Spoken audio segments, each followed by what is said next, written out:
China says in order to have substantive negotiations, you have to bring down your 145% tariffs. Are you open to pulling back your tariffs in order to get China to the negotiating table? No.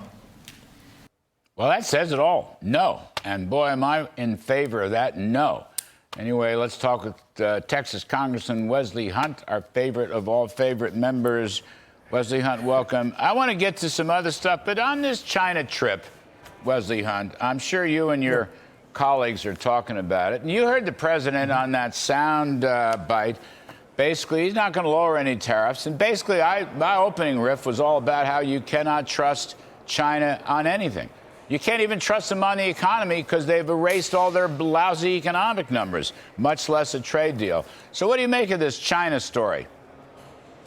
The Chinese are stealing our intellectual property. Yes. They are engaging in currency problems that you wouldn't believe. At the end of the day, President Trump has been saying this for 40 years. We have got to hold them accountable for ripping off the United States and ripping off the consumer. That's the tax-paying consumer in the greatest country in the entire world. The greatest economic force in this country is the American consumer. President Trump understands that. China is ripping us off. They've been doing that, and he is simply trying to right this ship. Look, in order to make an omelet, you got to crack some eggs. And I admire President Trump's boldness for even having the guts to stand up to China and know that we're going to take a short-term hit, but it's going to be for our long-term benefit. So again, I am all on board. Let's stay the course. Let's stay strong. And in the end, we will absolutely win this tariff war. Yeah, listen, they need us a whole lot more than we need them. Yes, they do. And that's why their economy is falling apart, because we're their best customer. So I think you're spot on, Mr. Wesley Hunt. All right, let me switch gears a little bit.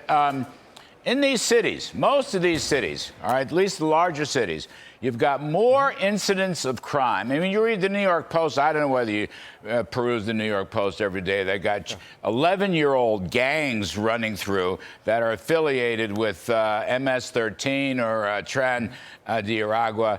But these are sanctuary cities. And they're, to some extent, being harbored. Now, we have laws that can go in there, but they're still being harbored by crazy lefties in sanctuary cities. Is there something we can do about this? Because the crime rates are still very high and maybe getting worse this summer. President Trump was reelected because of this very issue, because of a broken southern border and because of Tren de Aragua and MS-13 arbitrarily raping and murdering our fellow American citizens. President Trump wants to put a stop to this. These sanctuary cities have got to cease. And you know how we do it? We cut their federal funding. We tell them that if you don't abide by the rules of the federal government and by this president and by these executive orders that have been signed to protect every single American in this country, that you don't get any money. And watch how fast they bend and break to our will. Again, President Trump has only been in office for just over 100 days. We're just getting warmed up. But as this pressure mounts and as the American people speak because we simply want to be safer, guess what? My guess is they're going to go away as well. And I'm on a House Judiciary Committee with Mr. Jim Jordan. We are working on this as well. We have got to put an end to sanctuary cities once and for all. Congressman Wesley Hunt, is there any way this defunding, you put it in reconciliation or you put it in rescission or you do something to back up what the president's saying? Is there something that can be done there? Yes. It's probably going to end up being a combination of everything. Again, we've only been here for the last, just over 100 days, so it's going to take some work to get that done. But again, we could absolutely add some amendments to ensure that we stop the funding of sanctuary cities. And every single red-blooded American and every single Republican has got to get on board with that message because that's the mandate that's been given to our president and to this country by the American people. End of discussion.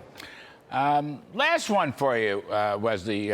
Your decorated service to our country. Pete Hegseth. Thank you, sir.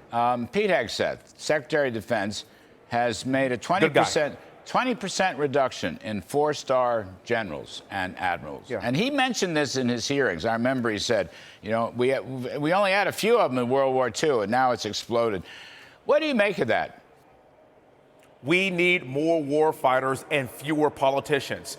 Every general isn't a politician. There are a lot of generals that do have our military, the best ideals of our military in their hearts and in their interests. But at the end of the day, you're looking at what's happening with CRT. You're looking at our military going woke. And President Trump was put in office to put an end to that. Pete Hegseth is simply executing on what the American people want. And let me tell you something. You may not like it, but it's what is necessary for us to get back to war fighting and leading through peace through strength.